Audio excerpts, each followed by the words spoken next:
नमस्कार, कैसे हैं आप लोग।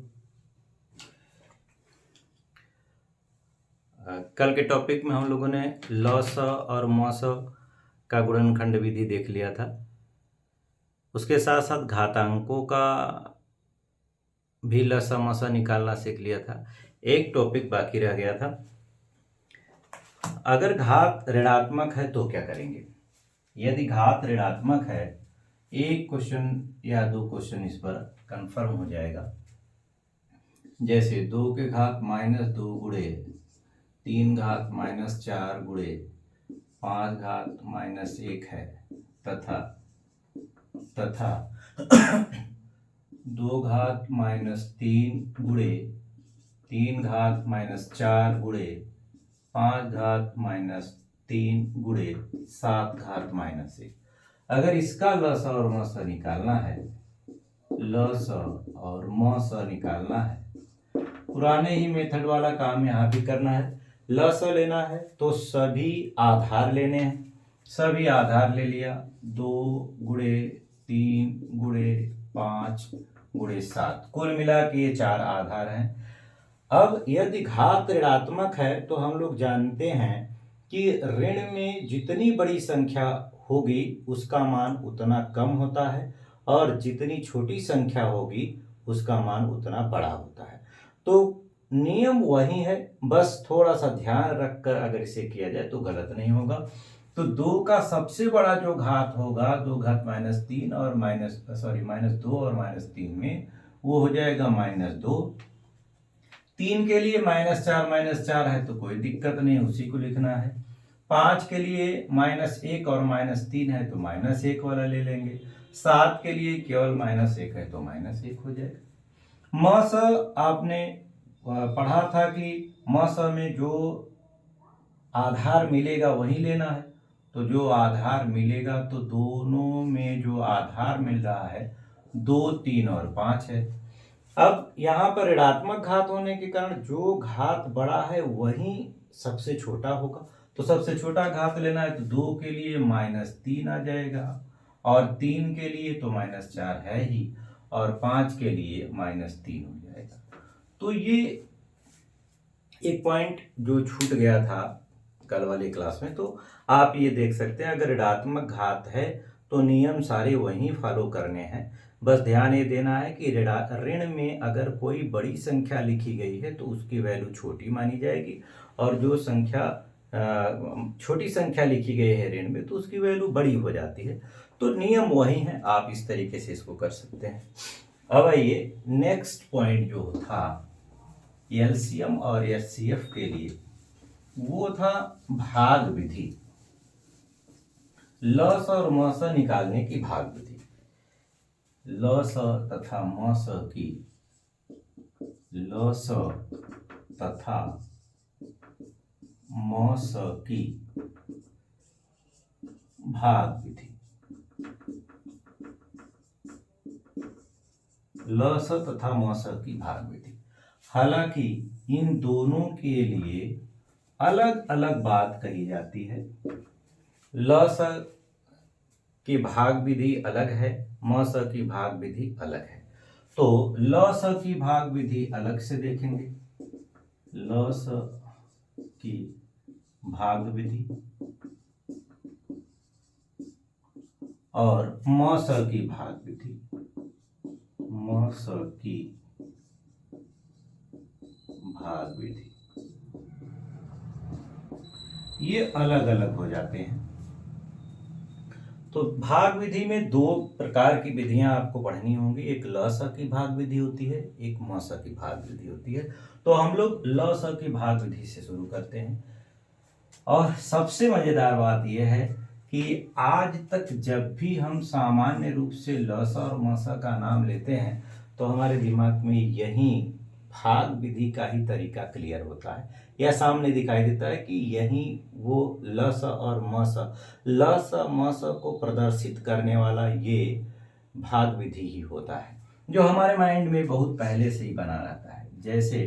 जैसे अगर इसके भाग विधि की बात करें तो जैसे 12, 16 और 24 ले लिया हमने, इसका अगर भाग विधि से लस निकालना है तो डब्बा बनाएं, डब्बे में 2 से काटना शुरू करें, 2 से काटेंगे 6, ये 8, ये 12, फिर 2 से काट दिया जाए तो ये 3, ये 4 और ये 6, फिर 2 से काट दीजिए, ये 3 नहीं कटेगा, 4 2 बार में कट जाएगा, ये 3 बार में कटेगा, फिर 2 से काटिए, 3, 1 और 3, और फिर 3 से काट दीजिए। तब तक काटते हैं जब तक सबके नीचे एक एक ना आ जाए। ये मेथड एकदम पॉपुलर विधि है, ये सारे लोग लगभग जानते भी हैं। तो ये हमने काट दिया। अब एक बहुत ही इम्पोर्टेंट बात यहाँ यह है कि ल स की भाग विधि म स में भी काम कर जाती है। मतलब ये डब्बा विधि एक ऐसा डब्बा है जिसके माध्यम से ल स भी निकाल सकते हैं और म स भी निकाल सकते हैं। तो ल स भी निकालेंगे। ल स निकालने का क्या तरीका है? सभी पदों का गुणा कर दिया जाए तो ल स हो जाएगा। ल स ये सारे पद जो भाजक हैं जिससे हमने विभाजित किया इन्हें, वो सब का गुणा कर दीजिए तो 2 गुणे 2 गुणे 2 गुणे 2 और गुणे 3, तो ये ल स हो जाएगा। गुणा कर दिया जाए, 2 दूना 4 दूना 8 दूना 16 3 48, 48 इसका ल स हो जाएगा। जैसा कि मैंने कहा इसका म स भी इस विधि से निकाला जा सकता है। तो म स कैसे निकालेंगे? इस डब्बे विधि से, बॉक्स विधि से कैसे निकालेंगे? आप एक बात ध्यान रखो, ये जितने भी विभाजक हैं उनको चेक करो, क्या ये अपने लाइन में सबको काट पा रहे हैं। पहला वाला 2 12 को भी काट दिया, 16 को भी काट दिया, 24 को भी काट दिया, तो ये वाला 2 म स में लिया जा सकता है। क्या अगला 2 भी म स में लिया जा सकता है? 30 2 से देखते हैं, ये 2 6 को भी काट दिया, 8 को भी काट दिया, 12 को भी काट दिया, हाँ इस 2 को भी लिया जा सकता है। तो 1 2 और सम्मिलित हो गया। आगे भी चेक करते हैं, क्या ये 2 अपने लाइन में सबको काट पा रहा है? नहीं, 3 को नहीं काट पाएगा, 4 को तो काट दिया, 6 को भी काट दिया, लेकिन किसी भी एक ही संख्या को अगर नहीं काट पाया तो इसका मतलब ये म स में सम्मिलित नहीं होगा, तो ये नहीं लिया जा सकता। तो 2 अगला वाला 2 भी तो नहीं काट पा रहा है 2 को, ये भी नहीं लिया जा सकता। 3 क्या सबको काट पाएगा? नहीं, 3 इसको काट रहा है, इसे नहीं काट सका और इसे काट दिया। तो किसी एक को भी अगर अपने लाइन में नहीं काट पाया तो ये म स में नहीं लिया जा सकता। इसका मतलब इसका म स 2 दूना 4 हो जाएगा। तो ल स निकालने की भाग विधि से म स भी निकाला जा सकता है। इसका मतलब एक इम्पोर्टेंट बात यहाँ आप नोट करके लिख सकते हैं। वो नोट क्या हो सकता है? वो ये हो सकता है, यदि ल स तथा म स दोनों पूछा जाए तो इस विधि का प्रयोग सही होता है। मतलब अगर आपको कहीं इस तरीके से मिल जाए कि ल स और म स दोनों पूछ रहा है तो आप डब्बा विधि लगाओ, ल स भी निकाल दो, म स भी निकाल दो। कई बार ऐसे प्रश्न आए हुए हैं परीक्षाओं में कि दी गई संख्याओं का के ल स और म स का अनुपात ज्ञात करो, दी गई संख्याओं के ल स और म स का योग ज्ञात करो, अंतर ज्ञात करो, इस तरीके से भी पूछ लेता है। जब ऐसा पूछेगा तो मुझे लगता है सबसे बेस्ट तरीका ये बॉक्स मेथड या डब्बा विधि हो सकता है। आइए एक क्वेश्चन और देखते हैं इसका, एक क्वेश्चन और।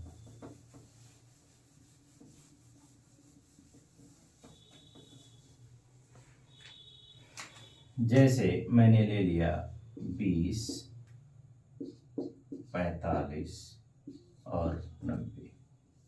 अब इसका हम लोग ल स और म स बॉक्स मेथड से निकालेंगे। तो 2 से काटा जाए 10, ये तो नहीं कटेगा, ये 45, फिर 2 से काट दिया जाए, ये 5, ये फिर नहीं कटेगा और ये भी नहीं कटेगा। अब 2 से नहीं कटेगा तो 2 के तुरंत बाद 3 से लिया जाए, ये नहीं कटेगा, लेकिन ये 15 बार में कट जाएगा, ये भी 15 बार में कट जाएगा। अब फिर से अभी 3 से कट रहा है तो ये नहीं कटेगा और ये 5 बार में कट गया, ये 5 बार में कट गया। अब आप 5 ले लीजिए, 5 से काट दें 1 1 1, तब तक काटते रहेंगे जब तक सभी के नीचे 1 1 ना हो जाए। अब लसा के लिए अब हम लोग कन्फर्म है, सारे पदों का गुणा करेंगे तो 2 गुणे 2 गुणे 3 गुणे 3 गुणे 5, तो गुणनफल कितना हो जाएगा, ये 2 दूना 4, 3 12, 3 36 पंजे, 36 पंजे 180, 180, तो 36 पंजे 180 हो गया, 180। तो ये लसा हो गया। मसा देख लीजिए, मसा क्या कहा था हम लोगों ने मसा के लिए कहा कि जो अपने लाइन में सबको काटेगा वो मसा में शामिल होगा। तो क्या ये 2 अपने लाइन में सबको काट रहा है? नहीं, ये 2 नहीं होगा। क्या ये वाला 2 काट रहा है? नहीं काट रहा है, तो ये वाला 2 भी नहीं होगा। क्या ये 3 काट रहा है? नहीं काट रहा है, तो ये वाला 3 भी नहीं होगा। क्या ये वाला 3? ये भी नहीं होगा। क्या ये 5? हाँ, ये 5 अपने लाइन में सबको काट रहा है, तो इसका मस 5 हो जाएगा। मस कितना हो जाएगा? 5। तो मुझे लगता है कि लस निकालने की जो भाग विधि है वो दोनों की अगर कहीं जरूरत हो रही है तो सबसे बेस्ट विधि मानी जा सकती है। अब आइए मस की भाग विधि, मस निकालने की भाग विधि देख लिया जाए। मस निकालने की भाग विधि, विधियां समझते चलिए, इंपॉर्टेंट आगे होगा, इंपॉर्टेंट आगे। वैसे छोटी छोटी परीक्षाओं में इसका प्रयोग डायरेक्ट भी होता रहता है। एक बार तो उसी विधि के आधार पर ही क्वेश्चन दे दिया गया तो विधि भी जानना जरूरी होता है, विधि भी जानना जरूरी होता है। तो मस की भाग विधि, मस की भाग विधि ले ली जाए। जैसे एक एग्जाम्पल से क्लियर कराना चाहूंगा, जैसे हमने ले लिया 24, 72 और 288। अब जो मस की भाग विधि है उसमें ध्यान से मेरी बात सुनिएगा, कभी कभी गड़बड़ हो जाता है, ओवर कॉन्फिडेंस में गड़बड़ हो जाता है। सिस्टम जरूरी है, सिस्टमेटिक जानना जरूरी है। बाद में आपको अगर कंफर्म हो गया है तो आप किसी भी तरीके से निकाल के रख दो, कोई दिक्कत नहीं, लेकिन तरीके से क्लियर हो तो ज़्यादा बेस्ट है। अब इसका जो तरीका होता है वो ये है कि दी गई संख्याओं में सबसे छोटी संख्या को लीजिए और ठीक उससे बड़ी वाली संख्या में भाग दीजिए, ठीक उससे बड़ी वाली संख्या में। तो इससे ठीक बड़ी 72 है, 288 भी बड़ी है, लेकिन हमें पहले वो नहीं लेना है, पहले उससे जस्ट बड़ी वाली संख्या लेनी है। तो 24 का भाग दे दीजिए, मुझे लगता है 3 बार में कट जाएगा, 24 × 72।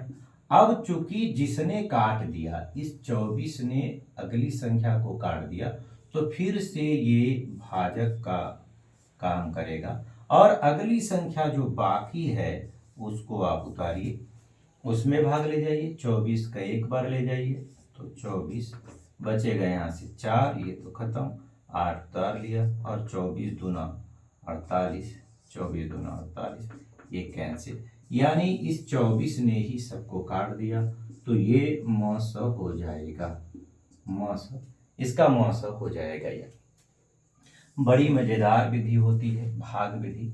एक एग्जाम्पल और, जैसे हमने ले लिया 18, हमने ले लिया 54, हमने ले लिया 96 और हमने ले लिया 144। अब इसमें अगर भाग विधि अप्लाई करना है तो क्या किया जाए, वही प्रक्रिया, सबसे पहले सबसे छोटी संख्या उससे बड़ी वाली संख्या में भाग दिया, 18 दूना 36, 18 3 54, वैसे इन्होंने काट दिया इसको। अगर काट दिया तो अगली संख्या को भी यही 18 ही काटेगा। अब अगली संख्या क्या है? 96, 96। तो 18 दूना 34 अठारह सॉरी 18 एकम 18 दूना 36 18 54 18 चौक 72 18 पचे 90।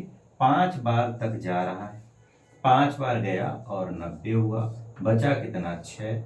अब ये तो कट गया। ध्यान रखना ये है यहां से इंपॉर्टेंट बात आती है, अगर जो पहला भाजक है वो काट नहीं पाया तो जो शेष राशि बची हुई है वो शेष अब इसे विभाजित करेगा, इसे विभाजित करेगा। तो 6 से काटिए तो 6 तरीक 18, ये 18 अब कैंसिल हो गया, अब 18 कैंसिल हो गया। अब ये 6 रिस्पॉन्सिबल संख्या आ गई। अब अगली जो संख्या बची हुई है 144, अब उसमें इस 6 का भाग देना पड़ेगा। 6 का भाग दीजिए तो 6 दूना 12, 6 दूना 12, ये बच गया 2, 4 उतारिए तो 6 चौक 24, 6 चौक 24, ये कैंसिल हो गया। फाइनली इस 6 ने काट दिया तो म स कौन होगा, इसका म स होगा 6। तो बड़ा सिंपल मेथड होता है, जब कभी बड़ा पद आ रहा है म स निकालने के लिए। एक इंपॉर्टेंट बात ये भी रहती है, देखिए सारी विधियों का अपना अपना एक स्पेशल महत्व है। जब कभी केवल म स पूछ रहा है और पद बड़े बड़े हैं तो हमेशा आप भाग विधि का प्रयोग करें। जब म स पूछ रहा है और गुणनखंड करना आसान है तो गुणनखंड विधि का प्रयोग कर दीजिए। जब ल स और म स दोनों पूछ रहा है तो आप बॉक्स विधि का प्रयोग कर लो। तो सारी विधियां अपने आप में इंपॉर्टेंट हैं, बस आपको ध्यान रखना होगा कि कब क्या अप्लाई करें। बड़ा महत्वपूर्ण बात आ जाती है कि अप्लाई कब क्या किया जाए।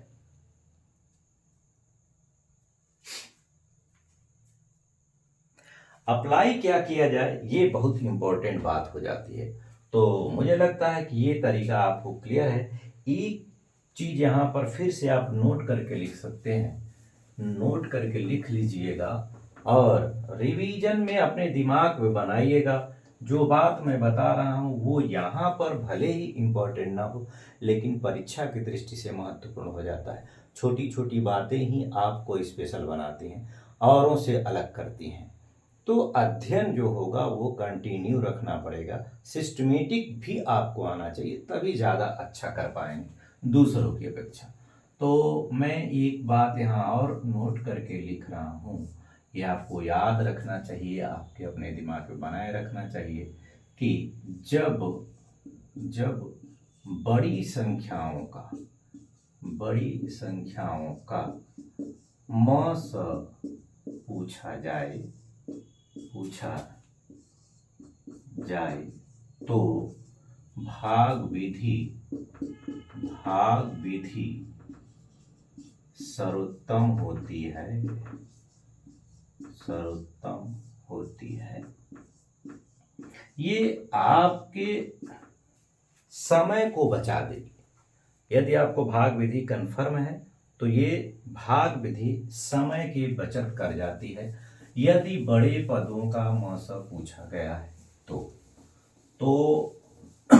मैंने आपको ल स और म स निकालने की गुणनखंड विधि बताई, ल स और म स निकालने की भाग विधि बताई। अब इसके अलावा भी कुछ इंपॉर्टेंट कुछ ट्रिक की बात करते हैं, कुछ ट्रिक्स भी हैं जिसे आपको जानना चाहिए। तो जो छोटे मोटे क्वेश्चन होते हैं, हल्के फुल्के क्वेश्चन होते हैं, उसे आप देख कर भी हल कर सकते हैं। तो आइए मेरे साथ कुछ 5 7 या 8 क्वेश्चन देखते हैं और मेरी बात को समझते चलिए। मुझे पूरा विश्वास है कि आप सारी चीज़ों को समझ लेंगे तो आसानी से छोटे छोटे क्वेश्चनों को यूं ही देखकर उसका लॉस और मासा निकाल सकते हैं। तो मैं कुछ क्वेश्चन लिख रहा हूं और तरीके बता रहा हूं, आप प्रयास करो, देखो कैसे हो रहा है। जैसे 2 4 8 5 15 30 6 24 72 8 और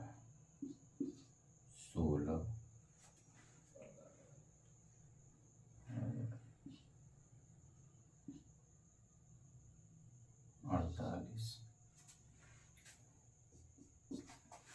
और 5 12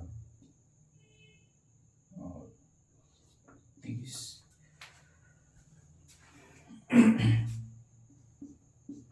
और 7 14 21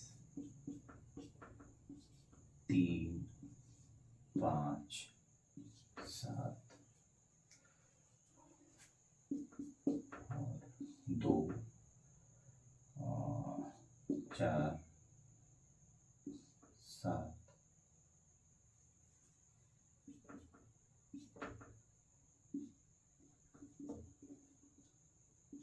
3 5 17। आइए तो कुछ सामान्य ट्रिक की बात मैं करने जा रहा हूं, जिसकी मदद से आप प्रश्नों को आसानी से वन लाइनर या देख कर ही लगा सकते हैं। तो प्रश्नों को देखकर उसका उत्तर बताने के लिए सबसे इम्पोर्टेंट ये है कि आप ल स म स किसे कहा जाता है वो जाने, जो हम लोगों ने पिछली वीडियो में बातचीत कर ली थी। ल स और म स की परिभाषा क्या होती है ये जाने, इसके बारे में भी हम लोगों ने पिछले वाले वीडियो में देख लिया था। तो अब आइए उन्हीं ल स म स की परिभाषा और ल स म स की कहते किसे हैं जो एग्जाम्पल्स मैंने बताए थे, उसी के आधार पर इसको हल करते हैं। तो आपको मैं एक बार रिवाइज करा देता हूं कि ल स क्या है। ल स वो सबसे छोटी संख्या जो दी गई संख्याओं से कटता है। म स वो सबसे बड़ी संख्या जो दी गई संख्याओं को काट देता है। तो ये बात तो कन्फर्म होनी चाहिए। आइए अब एक दो बातें बताकर मैं इसे कन्फर्म करूंगा। तो जो दी गई संख्याएं होती हैं उसका ल स दी गई संख्याओं में सबसे बड़ी संख्या होगी या उससे बड़ी होती है, लेकिन बड़ी संख्या की गुणज हो जाएगी। फिर से समझें, ल स दी गई संख्याओं में सबसे बड़ी संख्या हो सकती है या उससे बड़ी हो सकती है, लेकिन उस बड़ी वाली संख्या की गुणज होगी। ये कन्फर्म है, ये बात आपको याद रखनी। म स इसका ठीक विपरीत। म स दी गई संख्याओं में सबसे छोटी वाली संख्या हो सकती है या उससे छोटी होगी, लेकिन उसकी विभाजक होगी। फिर से, म स दी गई संख्याओं में सबसे छोटी संख्या हो सकती है या उससे भी छोटी होगी, लेकिन उसकी विभाजक होगी, यानी उसे काट सकती होगी। तो ये दो बातें अगर आपके दिमाग में हैं तो इजीली ये सारे क्वेश्चन हल हो जाएंगे। आइए अप्लाई कर सकते हैं। ये मैंने इसका ल स निकालने की बात की, सभी का मैं ल स निकाल रहा हूं अभी इधर का। तो मैंने कहा ल स दी गई संख्याओं में सबसे बड़ी वाली हो सकती है। तो क्या ये है? चेक करते हैं। ये ल स तब हो जाएगा अगर ये 2 से भी कट जाए और 4 से भी कट जाए। क्या कट रहा है? हाँ, कट रहा है, तो ये ल स होगा। अब आपको न तो गुणनखंड विधि लगाने की जरूरत है, न तो भाग विधि लगाने की जरूरत है, काम बन चुका है हमारा। दूसरा प्रश्न, सबसे बड़ी संख्या पकड़ा, दी गई संख्याओं में सबसे बड़ी संख्या, क्या ये 5 से कटेगा? हाँ कटेगा। क्या 15 से कटेगा? हाँ कटेगा। तो ल स हो गया। अब आगे सोचना ही नहीं है हमें। फिर ये मैंने 72 लिया, छोटी संख्या से चेक किया, 6 से कटेगा? हाँ कटेगा। 24 से कटेगा? हाँ कटेगा। तो ये ल स हो गया, आगे कुछ नहीं जानना है। 48 मैंने पकड़ लिया, क्या ये 8 से कटेगा? हाँ कटेगा। 16 से कटेगा? हाँ कटेगा। तो इसका ल स 48 हो गया। 30 मैंने पकड़ लिया, 30, क्या 30 5 से कटेगा? हाँ बिल्कुल कटेगा। क्या 12 से कटेगा? नहीं कटेगा। अब यहां बात आ गई, अब वो दूसरी बात जो मैंने कहा, या तो वही कटेगी या उसका गुणज होगा। अब आपको क्या करना है, इसका तुरंत दुगुना करिए, 2 गुना कर दीजिए, तो 2 गुना करेंगे तो आ जाएगा 60। अब फिर चेक करिए, क्या ये 5 से कटेगा? हाँ कटेगा। क्या ये 12 से कटेगा? बिल्कुल कटेगा। तो अब अगर ये कट गया 2 बार में ही तो इसका लसा हो जाएगा 60। अब आगे भी चेक करते हैं, एक ठो और चेक करके उसके बाद छोड़ देते, सारी बात समझ लेते हैं। इसका लसा अगर निकालना है, इसका लसा निकालना है, चलिए तो जब इसका लसा निकालना होगा तब क्या करें, बात वही, सबसे बड़ी वाली संख्या पकड़े। क्या 7 से कट रहा है? बिल्कुल कट रहा है।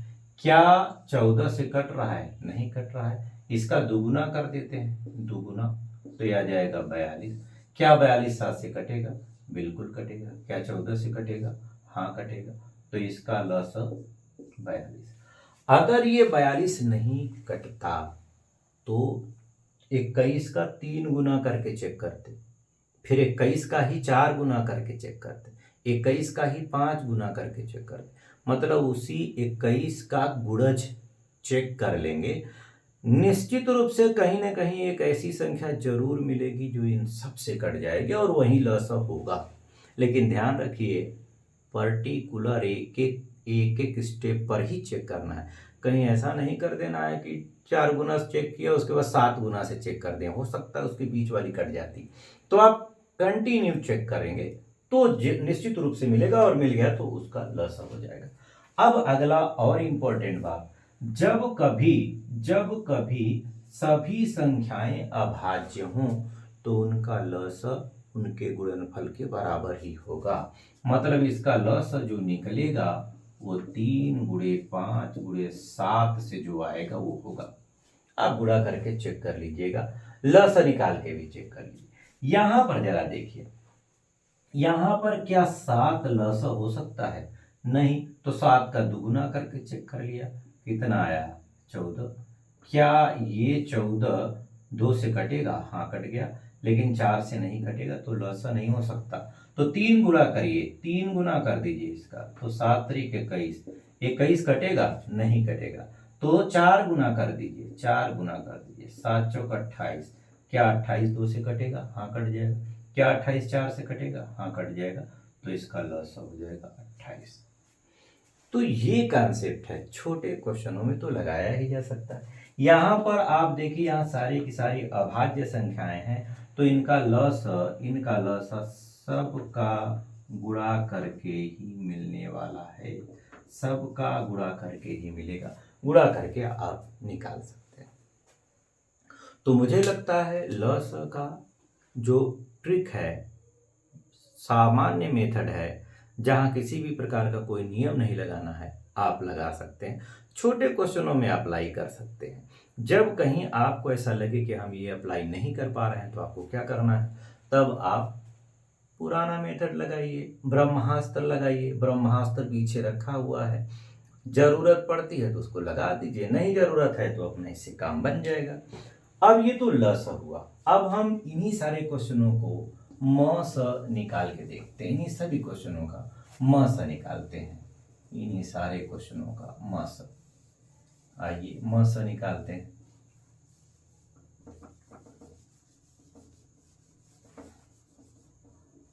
म स में क्या बताया गया अभी? म स में मैंने बताया दी गई संख्याओं में सबसे छोटी संख्या म स होगी या उससे छोटी होगी लेकिन उसकी विभाजक होगी, यानी दी गई संख्या को काटेगी। अगर नहीं काट पाएगी तो वो म स नहीं हो सकता। म स तभी होता है जब दी गई संख्याओं को काट पाए, उसके साथ साथ बड़ी संख्या भी हो। तो आइए म स निकालते हैं। म स, अब सबका म स, इन्हीं सबका म स। तो म स निकालने के लिए सबसे छोटी वाली संख्या पकड़िए और चेक करिए, क्या ये काट ले रहा है? बिल्कुल काट रहा है। क्या 2 8 को काट ले रहा है? हाँ काट ले रहा है। तो म स 2 हो गया, कुछ नहीं सोचना है आपको। फिर यहाँ पर आइए, सबसे छोटी संख्या 5 मैंने पकड़ लिया। क्या 5 15 को काटेगा? बिल्कुल काटेगा। क्या 5 30 को काटेगा? हाँ काटेगा। इसका म स 5 हो गया। दी गई संख्या में सबसे छोटी संख्या है 6। क्या 6 24 को काटेगा? बिल्कुल काटेगा। क्या 6 72 को काटेगा? हाँ काटेगा, 72 को काटेगा। तो निश्चित रूप से ये 6 इसका म स हो जाएगा। अब इसमें सबसे छोटी संख्या कौन? सबसे छोटी संख्या है 8। 8 को पकड़ लिया। क्या 8 16 को काट पाएगा? हाँ काट लेगा। क्या ये 48 को काट लेगा? हाँ काट लेगा। तो इसका मौस 8 हो जाएगा। अब 5, 5 और 12, क्या 5 12 को काट पाएगा? नहीं काट पाएगा। अब कहानी यहीं पर रुक गई। जैसे ही कहानी रुकेगी, अब 5 को काटने वाली 5 से छोटी संख्या ढूंढिए, वो मुझे लग रहा है 1 मिलेगा। अब 1 इन सबको तो जरूर ही काट लेगा, क्योंकि सबका मालिक 1 है। कोई भी संख्या हो 1 से तो जरूर कट जाएगी। जब कभी ऐसी स्थिति आए कि अब उसे कोई काटने वाला नहीं बचा, तो उसका मौस 1 हो जाएगा, यानी सबका मालिक 1। अब यहाँ पर आ जाइए। यहाँ पर अगर मौस निकाला जाए, यहाँ मौस निकालें हम, तो 7 को पकड़ते हैं, 7 काट रहा है दोनों को, तो 7 मौस।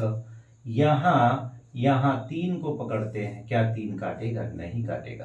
तो 3 को काटने वाला केवल 1, तो इसका मौस 1। अब यहाँ पर जरा पकड़ लीजिए भाई, 2 इसको तो काट देगा, लेकिन यहाँ नहीं काट पाएगा। तो 2 को अब काटने वाला 1, तो मौस हो जाएगा 1।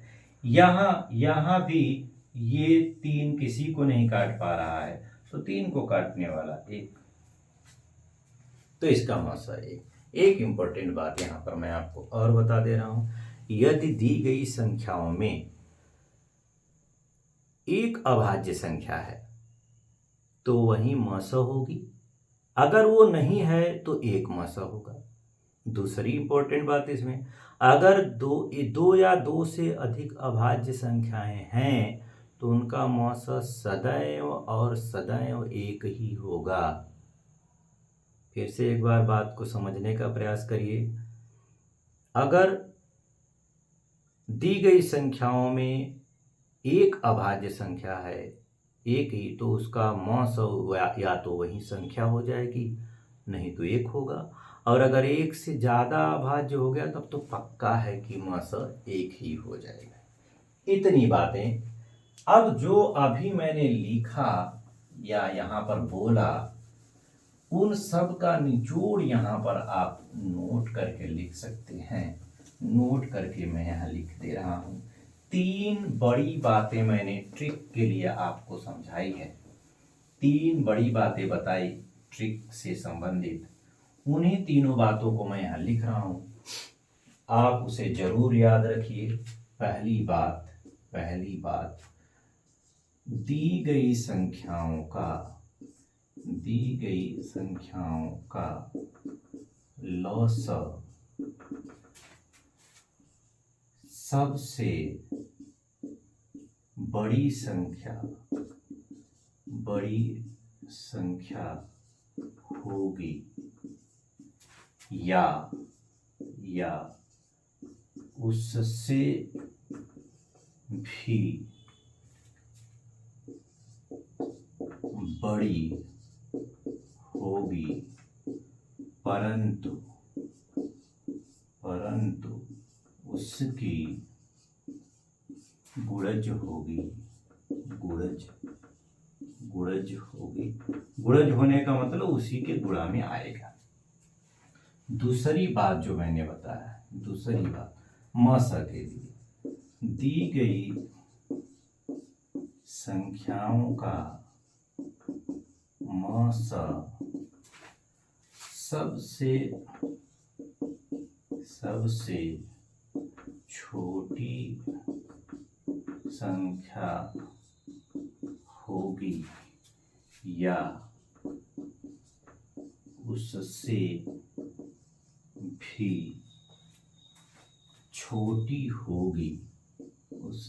भी छोटी होगी, परंतु उसकी मतलब छोटी संख्या की, उसकी भाजक होगी। तीसरी बात जो बताया मैंने अभी, तीसरी बात वो ये बताई गई कि यदि संख्याओं में एक संख्या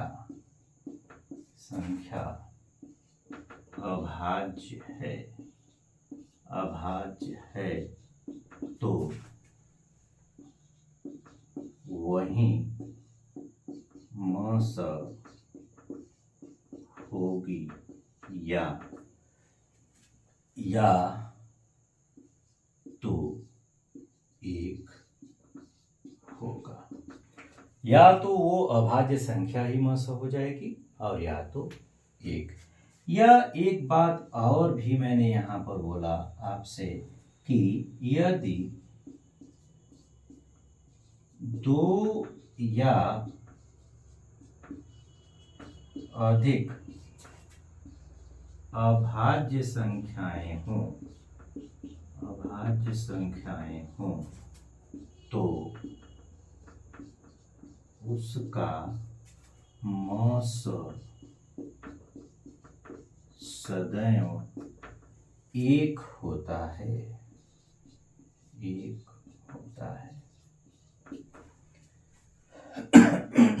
तो ये इंपॉर्टेंट बातें रही हैं, 4 इंपॉर्टेंट बातें। अगर आपको याद हैं आप अप्लाई कर सकते हैं तो प्रश्नों को बड़े आसानी से कर सकते हैं, और अगर नहीं अप्लाई कर पा रहे हैं तो कोई बात नहीं, हमारे पास हमारा पुराना मेथड जिंदाबाद है, यानी ब्रह्मास्त्र। जो मूल विधियां हैं, गुणनखंड विधि, भाग विधि, उसको आप अप्लाई कर सकते हैं। तो इस तरीके से आप कर सकते हैं इन सबको। मुझे लगता है कि आज जितनी भी चीज़ें आपको बताई गई वो बहुत ही सरल ढंग से बताई गई हैं और आपको समझ में भी आया होगा। अब अगले क्लास से इम्पोर्टेंट क्वेश्चंस जो परीक्षाओं में पूछे जाते हैं, स्पेशल विशेष टाइप के क्वेश्चन होते हैं, तो मेथड्स ट्रिक के माध्यम से भी मैंने आपको बताया कि किस तरीके से लस और मस को सरल किया जा सकता है। अब जो परीक्षाओं में, सीधे परीक्षाओं में प्रश्न पूछे जाते हैं, अभी कुछ विशेष विधियां भी हैं, वो क्वेश्चन के साथ साथ ही कंफर्म होगी। तो आज के लिए बस इतना ही। Thank you.